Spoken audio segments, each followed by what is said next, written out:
You can kiss your balls goodbye because M855 ball ammo is going to be banned by the ATF, or sometime around March it looks like.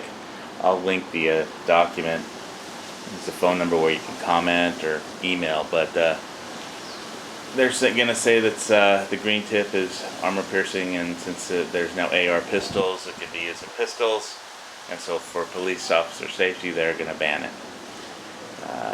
And I'll link the article, not the article, the ATF document.